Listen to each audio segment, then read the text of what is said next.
ఇక ఈ ఉదయమే వివేక హత్యపై పులివెందుల గడ్డపై మాట్లాడారు సీఎం జగన్మోహన్ రెడ్డి. రెండు పెళ్లిళ్లను కూడా ప్రస్తావించారు జగన్. అసలు ఏం జరుగుతోంది? వివేక సతీమణి సౌభాగ్యమ్మ లేఖకు సంబంధించి జగన్ ప్రస్తావించిన మాటలకు సంబంధించి పూర్తి డీటెయిల్స్ మా ఇన్పుట్ ఎడిటర్ పవన్ కుమార్ అందిస్తారు. పవన్, అసలు ఏం జరుగుతోంది? ఓవైపు వివేక సోదరి ఎవరైతే ఉన్నారో తను కూడా వైఎస్ షర్మిల గురించి కూడా కొన్ని వ్యాఖ్యలు చేసిన సందర్భాలు ఉన్నాయి.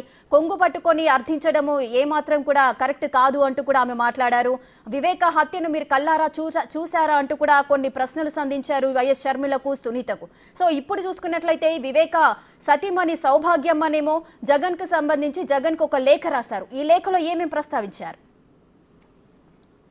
చాలా ఆవేదనభరితంగా సౌభాగ్యమ్మ లేఖను రాశారు. 2 పేజీల లేఖలో అనేక విషయాలను ప్రస్తావించారు. తన కుటుంబంలోనే వరుస హత్యలు జరగడం, అంటే వైఎస్ రాజశేఖర రెడ్డి కుటుంబంలో వరుస హత్యలు జరగడం, అలానే హత్య చేసిన హంతకుల్ని నీవే కాపాడడం మరింతగా తనను బాధిస్తుందంటూ సౌభాగ్యమ్మ తాను రాసిన స్వదస్తూరితో రాసిన లేఖలో ఆమె పేర్కొంది. మొదటగా అటు జగన్మోహన్ రెడ్డిని ఉద్దేశించి ఆమె ముఖ్యమంత్రి జగన్మోహన్ రెడ్డి అంటూ రాష్ట్ర రాజకీయాలను శాసిస్తున్న నేత నీకు వినమ్రంగా నేను వినతి చేసుకుంటున్నా అంటూ ఆమె లేఖ రాసింది. ఆవేదనతో ఈ లేఖ రాస్తున్నట్లుగా ఆమె చెప్పింది.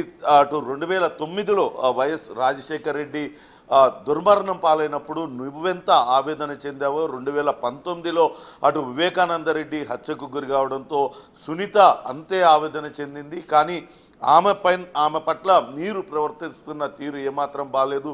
వ్యక్తిత్వ హననానికి పాల్పడుతున్నారు. వాళ్ళ క్యారెక్టర్ అసాసినేషన్ జరుగుతూ ఉంది. పత్రికల ద్వారా, మీ టీవీల ద్వారా ఆమె పైన పదే పదే రకరకాల ఆరోపణలు చేస్తూ ఉన్నారంటూ ఆమె ఆవేదన వ్యక్తం చేస్తున్నారు. న్యాయం కోసం పోరాటం చేస్తున్న సునీతను హేళన చేస్తూ అనేక నిందలు మోపుతున్నా కానీ ఒక అన్నగా నువ్వు దాన్ని పట్టించుకోకపోవడం తనను మరింతగా బాధించింది. సునీతకు మద్దతుగా నిలిచినందుకే షర్మిలను కూడా టార్గెట్ చేస్తుంటే నువ్వు కనీసం ఒక అన్నగా కూడా స్పందించడం లేదు. నిమ్మకు నీరెత్తినట్లుగా ఉండడం ఏమిటి? కుటుంబ సభ్యునిగా కాకపోయినా కనీసం రాష్ట్ర ముఖ్యమంత్రిగా నీ కర్తవ్యం ఇదేనా అంటూ ఆమె ఆ లేఖలో తన ఆవేదనను వెలుబుచ్చారు. అంతేకాకుండా నిందితుడు ఎవరైతే హత్య ఆరోపణలు ఎదుర్కొంటున్నాడో అవినాష్ రెడ్డికి మరోసారి నీవు టికెట్ ఇవ్వడం ఎంతవరకు సమంజసం అంటూ ఆమె ప్రశ్నించారు.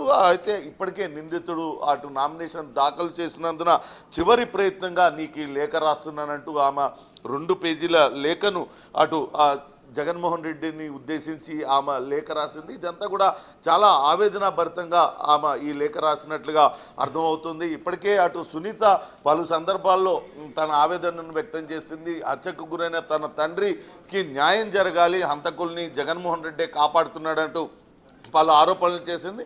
నేను న్యాయ పోరాటం చేస్తుంటే తనకు ఒక అన్నగా మద్దతు ఇవ్వాల్సిందిపై తనపైనే రకరకాల విషపు రాతలన్నీ కూడా ఆ పత్రికల ద్వారా రాయిస్తున్నారు. వైసీపీ నేతలన్నీ కూడా విమర్శలు చేస్తున్నా పట్టించుకోవడం లేదు ఒక అన్నగా అంటూ ఆవేదన వ్యక్తం చేశారు. అయితే ఈరోజు ఆ ముఖ్యమంత్రి జగన్మోహన్ రెడ్డి పులివెందుల శాసనసభ అభ్యర్థిగా నామినేషన్ దాఖలు చేశారు. ఆ నామినేషన్ దాఖలు చేయబోతున్నారు. ఈ సందర్భంగా ఉదయం జరిగిన సభలో ఈ వివేక హత్య విషయాన్ని కూడా ప్రస్తావించారు. ఇప్పటికే హైకోర్టు చాలా స్పష్టంగా ఆదేశాలు జారీ చేసింది. వివేక హత్య గురించి మాట్లాడొద్దని చెప్పినప్పటికీ కూడా మొట్టమొదటిసారిగా దీనిపైన అటు జగన్మోహన్ రెడ్డి స్పందించారు. అవినాష్ రెడ్డి హత్య చెయ్యలేదని తాను నమ్మాను కాబట్టే అవినాష్ రెడ్డికి టికెట్ ఇచ్చానంటూ నేరుగా అటు షర్మిలను, సునీతను టార్గెట్ చేస్తూ ఆయన విమర్శనాస్త్రాలు సంధించారు. అటు ఎమ్మెల్సీ ఎన్నికల్లో వివేకానందరెడ్డి ఓటమికి కారణమైన వాళ్ళతోని ఇప్పుడు అటు షర్మిల కావచ్చు, అటు సునీత వాళ్ళిద్దరూ కలిసి తిరుగుతున్నారు. రాజశేఖర రెడ్డి వారసులు ఎవరో మీరే తేల్చాలంటూ కూడా ఆయన అన్నారు. అవినాష్ రెడ్డి కుటుంబంలో అందరికన్నా చిన్నవాడు, అతను తప్పు చేయలేదని నమ్ముతున్నాను కాబట్టే తాను అవినాష్ రెడ్డికి మద్దతు తెలుపుతున్నానంటూ ఆయన చెప్పారు. కానీ ఇందులో సునీత అటు సౌభాగ్యమ్మ రాసిన లేఖలో చాలా స్పష్టంగా ఆమె పేర్కొంది. నిన్ను ముఖ్యమంత్రిగా చూడాలని నీ బాబాయ్ చిరకాల కోరిక. నువ్వు ముఖ్యమంత్రిగా అయిన తర్వాత నీ బాబాయ్ హత్య గురించి నువ్వు పట్టించుకోవడం లేదు. ఇది చాలా ఆవేదన కలిగిస్తుందంటూ సౌభాగ్యమ్మ లేఖ రాసింది. మొత్తం మీద అటు పవన్, అయితే అటు షర్మిల, సునీత టార్గెట్ గా ఏమో పులివెందులలో జగన్ విమర్శలు చేశారు. చూస్తుంటే ఇటు వివేక ఫ్యామిలీ ఒకవైపు, జగన్ మరోవైపు అన్నట్లుగా ఈ పరిస్థితి మారడానికి కారణాలు ఏమై ఉండొచ్చు? ఖచ్చితంగా వివేక హత్య అనేది ఆ కుటుంబంలో కొంతవరకు విభజన తీసుకొచ్చిందని చెప్పాలి. మొదటి నుంచి కూడా హత్య జరిగిన తర్వాత వీళ్ళన్నీ కూడా అవినాష్ రెడ్డి వాళ్ళ కుటుంబ సభ్యుల వైపు చూపిస్తూ ఉన్నాయి. సిబిఐ విచారణలో ఇప్పటికే వాళ్ళందరినీ కూడా వాళ్ళపైన అనేక ఆరోపణలు చేస్తూ సిబిఐ ఛార్జ్షీట్లు కూడా దాఖలు చేసింది. అయితే అవినాష్ రెడ్డికి అటు జగన్మోహన్ రెడ్డి అండగా ఉన్నారు, ఆయనకు మద్దతు తెలుపుతున్నారు. తిరిగి మరోసారి ఆయనకే అక్కడ కడప పార్లమెంటు స్థానానికి టికెట్ ఇవ్వడం, దీనిపైన అటు షర్మిల కావచ్చు, సునీత తీవ్ర విమర్శలు చేస్తున్నారు. ఒక పక్క అటు హత్య చేసిన దస్తగిరి బయట తిరుగుతూ ఉంటే ఏమాత్రం సంబంధం లేని అవినాష్ రెడ్డి ఎలాగా ఆయనను ఎందుకు నేను దూరం పెట్టాలంటూ జగన్మోహన్ రెడ్డి చెప్తూ వస్తున్నారు. కానీ దస్తగిరి హత్యలో పాల్గొన్న దస్తగిరి నేరుగా చెప్తున్నాడు, అవినాష్ రెడ్డి తదితరులు చెప్పినందుకే తాను హత్య చేశానంటూ చెప్తుంటే ఆ విషయాన్ని ఎందుకు పట్టించుకోవడం లేదంటూ అటు సునీత షర్మిల కూడా ప్రశ్నిస్తున్న పరిస్థితి. ఇప్పటికే గూగుల్ టేక్అవుట్ ద్వారా సిబిఐ అనేక విషయాలను వెల్లడించింది. అవినాష్ రెడ్డి హత్య జరిగిన రోజు రాత్రి ఎవరెవరితో మాట్లాడారు, ఈ హత్యలో పాల్గొన్న వాళ్ళందరి కదలికలు కూడా అవినాష్ రెడ్డి, వివేకానంద రెడ్డి ఇంటి చుట్టూతానే ఉన్నాయని స్వయంగా సిబిఐ చెప్తున్నా వాళ్ళని కాపాడే ప్రయత్నం ఇంకా కూడా చేస్తున్నారంటూ అటు షర్మిల, సునీత కూడా విమర్శిస్తున్నారు. అటు సునీతకు మద్దతుగా షర్మిల ఇప్పటికే ఈ కేసులో స్టేట్మెంట్ కూడా ఇచ్చింది. దాంతో కడప రాజకీయం అంతా కూడా వివేకానంద రెడ్డి హత్య చుట్టూ తానే తిరుగుతుందని చెప్పాలి. మొత్తంగా ఈరోజు సౌభాగ్యమ్మ రాసిన లేఖ కొంత కలకలం సృష్టిస్తుంది. ఆమె నేరుగా జగన్మోహన్ రెడ్డినే ప్రశ్నిస్తూ ఈ లేఖ రాయడం కొంత సంచలనం కలిగిస్తుంది. ఎందుకంటే ఇప్పటికే సునీత అనేక సార్లు ప్రెస్ మీట్లు పెట్టడం, లేకుంటే ఆమె రకరకాల ఆరోపణలు చేస్తుంది. కానీ సౌభాగ్యం ఎప్పుడు కూడా ఆరోపణలు ఉండండి. అదేవిధంగా అవినాష్ రెడ్డి గురించి సీఎం జగన్ ఏమన్నారో ఒకసారి చూద్దాం. కడప ఎంపీ అవినాష్ రెడ్డిని వెనకేసుకొచ్చారు సీఎం జగన్మోహన్ రెడ్డి. అదేవిధంగా అవినాష్ ను ఒక చిన్న పిల్లాడుగా చెప్పుకొస్తున్నారు. అతని జీవితాన్ని నాశనం చేయాలనే కుట్ర కనిపిస్తోందంటూ కూడా జగన్ విమర్శిస్తున్నారు. దీనికి సంబంధించి ఏ విధంగా మనం భావించవచ్చు? ఖచ్చితంగా మొదటి నుంచి కూడా జగన్మోహన్ రెడ్డి అవినాష్ రెడ్డి మద్దతు తెలుపుతూనే ఉన్నారు. ఈరోజు ఉదయం జరిగిన సభలో కూడా చాలా స్పష్టంగా చెప్పారు, రాజకీయ ప్రత్యర్థుల పావులుగా ఇద్దరు చెల్లెళ్ళు కూడా మారిపోయారు.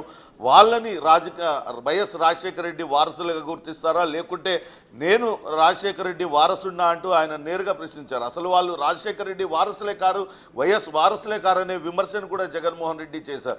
తాను అవినాష్ రెడ్డికి ఎటువంటి హత్యతో ఎటువంటి ప్రమేయం లేదని నమ్మాను కాబట్టే తాను అవినాష్ రెడ్డి ఒకసారి జగన్ ఏం మాట్లాడారో ఒకసారి చూద్దాం.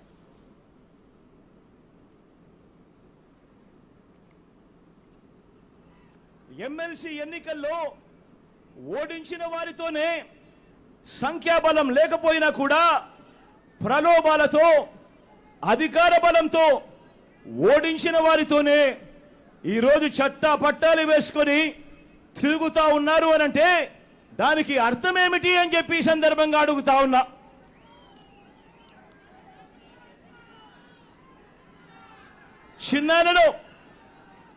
చిన్నానకు రెండో భార్య ఉన్న మాట వాస్తవం అవునా కాదా?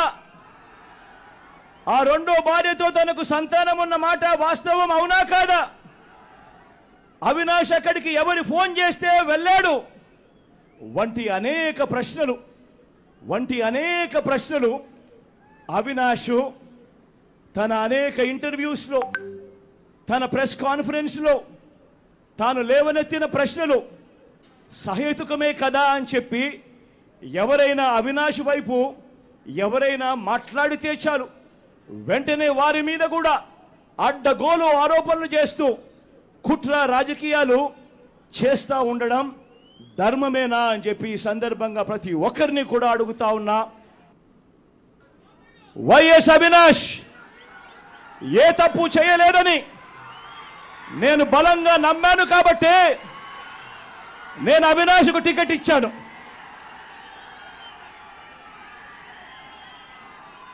ఈరోజు అవినాష్ అడిగిన ప్రశ్నలకు సరైన సమాధానాలు చెప్పలేని వీరంతా చిన్న పిల్లాడైనా అవినాష్ను దూషించడం, అవినాష్ను తెరమరుగు చేయాలనుకోవడం ఎంతటి దారుణమైన కార్యక్రమమో అన్నది ప్రతి ఒక్కరూ కూడా గమనించమని అడుగుతా ఉన్నా. మా అందరికన్నా చాలా చిన్నోడు అవినాష్, చాలా చాలా చిన్న పిల్లోడు. అటువంటి పిల్లోని జీవితం నాశనం చేయాలని చెప్పి నిజంగా ఇంత పెద్ద వాళ్ళందరూ కూడా కుట్రల్లో భాగం అవుతా ఉన్నారంటే నిజంగా వీళ్ళంతా మనుషులేనా అని చెప్పి ఈ సందర్భంగా అడుగుతా ఉన్నా.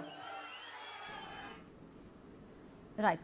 సో పవన్, మనం ఈ వీడియో చూసినట్లయితే కడప ఎంపీ అవినాష్ రెడ్డినే వెనకొస్తుకొస్తున్నట్లుగా కనిపిస్తుంది సీఎం జగన్మోహన్ రెడ్డి.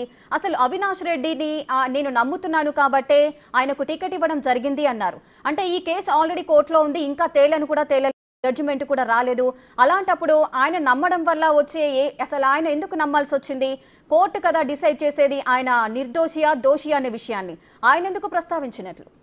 అయితే మొదటి నుంచి కూడా అవినాష్ రెడ్డి పైన రకరకాల ఆరోపణలు అటు సునీత, షర్మిల ఇతరులు కూడా చేస్తున్నారు. సిబిఐ ఇప్పటికే రకరకాల ఆధారాలను కోర్టుకు సమర్పించింది. కానీ మొదటి నుంచి కూడా అటు అవినాష్ రెడ్డిని వెనకేసుకొస్తూ ఉన్నారు ముఖ్యమంత్రి జగన్మోహన్ రెడ్డి. ఈరోజు ఉదయం సభలో కూడా తాను నమ్మాను కాబట్టే అవినాష్ రెడ్డికి మరోసారి టికెట్ ఇచ్చానంటూ ఆయన కుండబద్దలు కొట్టారు. ఇక్కడ మనం గమనించాల్సింది మరో ముఖ్యమైన విషయం, మొదటి నుంచి కూడా వివేకానంద రెడ్డి రెండవ వివాహం గురించి, ఆయన రెండవ వివాహం ద్వారా కలిగిన సంతానం గురించి గతంలో అవినాష్ రెడ్డి మాట్లాడారు. ఆ విషయాన్ని ఎప్పుడు కూడా సునీత కానీ ఇంకెవరు కూడా అటు ప్రస్తావించడానికి కూడా ఇష్టపడలే. కానీ మొట్టమొదటిసారి ముఖ్యమంత్రి జగన్మోహన్ రెడ్డి నేరుగా సభలో ఆ విషయాన్ని ప్రస్తావించారు. చిన్నాన వైఎస్ వివేకానంద రెడ్డికి రెండవ వివాహం జరిగిన మాట వాస్తవమా కాదా, ఆ వివాహం ద్వారా వాళ్ళకి ఒక సంతానం ఉన్న విషయం కూడా వాస్తవమేనంటూ ఆయన అంగీకరించారు.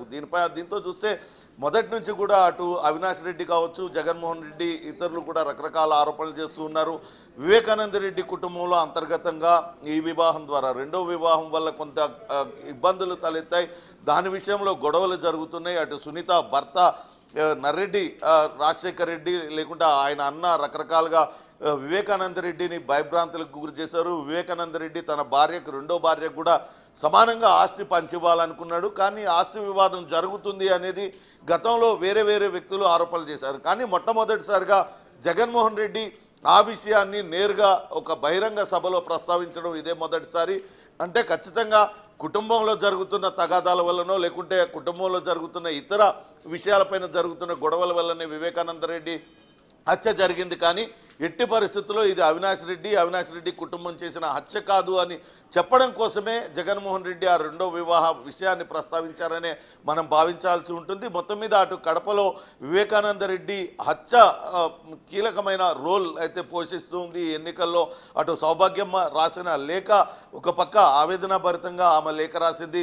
తన కుటుంబంలో జరిగిన హత్యలు జరుగుతూ ఉన్నాయి, దానికి నువ్వు హత్యలో పాల్గొన్న వాళ్ళని లేకుంటే హత్య ఆరోపణలు ఎదుర్కొంటున్న వాళ్ళని వెనకేసుకురావడమే కాకుండా వాళ్ళకి మరొకసారి ఎంపీగా అవకాశం ఇవ్వడం తనకు అత్యంత బాధ కలిగిస్తుందంటూ ఆమె ఆవేదన వ్యక్తం చేసింది. అదే సమయంలో జగన్మోహన్ రెడ్డి మాత్రం అమాయకుడైన అవినాష్ రెడ్డిని ఇరికించడానికి ప్రత్యర్థి పార్టీలతో చేతులు కలిపి అతని రాజకీయ జీవితాన్ని నాశనం చేయాలని భావిస్తున్నారు. పెద్దోళ్ళ చేతుల్లో పావులుగా తన చెల్లెలిద్దరు కూడా మారిపోయారు. వాళ్ళు అసలు వైఎస్ వారసులా అంటూ ఆయన కూడా ప్రశ్నిస్తున్నారు. చూడాలి ఇది ఎటువంటి మలుపులు తిరుగుతుంది. రాబోయే రోజుల్లో వైఎస్ వారసులుగా ఎవరిని ఆ కడప ప్రజలు గుర్తిస్తారనేది ఎలక్షన్ తర్వాతే తెలిసే అవకాశం ఉంటుంది. Rekha, thank you Pavan, thanks for the live details.